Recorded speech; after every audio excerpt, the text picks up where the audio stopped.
জনগণের জন্য আর কিছুই থাকে না। তাই আমাদের কাজ হবে এরকম, আমি প্রবাসী কল্যাণ মন্ত্রণালয়ে যাব আমার প্রবাসী ভাইদের জন্য কাজ করতে। কোথায় আটকাচ্ছি, কেন আটকাচ্ছি, কি জন্য আটকাচ্ছি, সেই বিষয়গুলো কিন্তু আমি সাথে সাথে তুলে ধরবো। যেমন আমাদের দেশে অনেক হত্যাকাণ্ড হয়েছে, আবরার ফাহাদ হত্যাকাণ্ড, সাগররুনি হত্যাকাণ্ড, সালমান শাহ হত্যাকাণ্ড, শহীদ হাদি হত্যাকাণ্ড, কোনটার বিচার কি হয়েছে? কোনটার বিচার হয় নাই।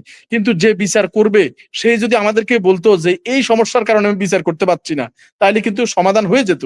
ঠিক তেমনি আমিও এই প্রবাসী ভাইদের এই কাজগুলো করতে গিয়ে কোথায় আটকাচ্ছি সেই বিষয়টা যদি আমি তাদের কাছে স্পষ্ট করে ক্লিয়ার করি, তাহলে তারা বুঝতে পারবে যে কেন এই সমস্যা সমাধান হচ্ছে না। তখন তারাই এগিয়ে আসবে এই সমাধান কল্পে।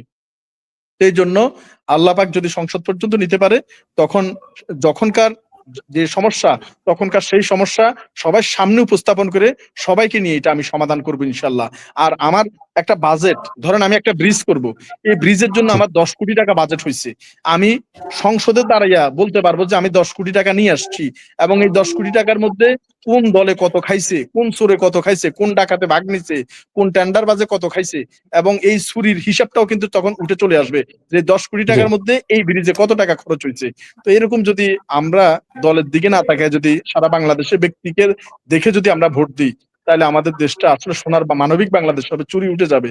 কিন্তু আমরা দুর্ভাগা জাতি যে এখনো অনেক জায়গায় রাতের আধারে 500 1000 টাকা খেয়ে আমরা ঠিকই আবার এই আগের সন্ত্রাস, আগের যে আবর্জনা, সেই আবর্জনাগুলোই কিন্তু আমরা অনেকে হয়তো বা নিয়ে আসবো। দেখেন না, এই যে বড় বড় হেভিওয়েট প্রার্থী যারা আছে বেশিরভাগ ঋণ খেলাপি, তারা দেশের জি টাকা বিদেশে পাচার করছে।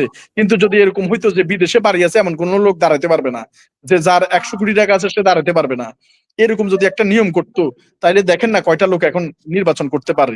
কিন্তু যদি এরকম হইতো যে যার সবচেয়ে কম টাকা আছে সে নির্বাচন করতে পারবে, এরকম যদি হইতো, তাহলে আপনার হয়তো আমাদের দেশে আরো কিছু হইতো। কিন্তু দুর্ভাগ্য, যত ঋণ খেলাপি, যত টেন্ডারবাজ, যত বিদেশে বাড়ি গাড়ি করা, শত শত কোটি টাকার মালিক, ইন্ডাস্ট্রি হাজার হাজার কোটি টাকা বিদেশে পাচার করছে, ব্যাংকে দেউলিয়া করছে, এরকম অনেক লোক আবার চলে আসছে নির্বাচন করতে। জি এটা আমাদের দুর্ভাগ্য। জি একদমই শওকত ভাই পরিষ্কারভাবে বলছিলেন যে আসলে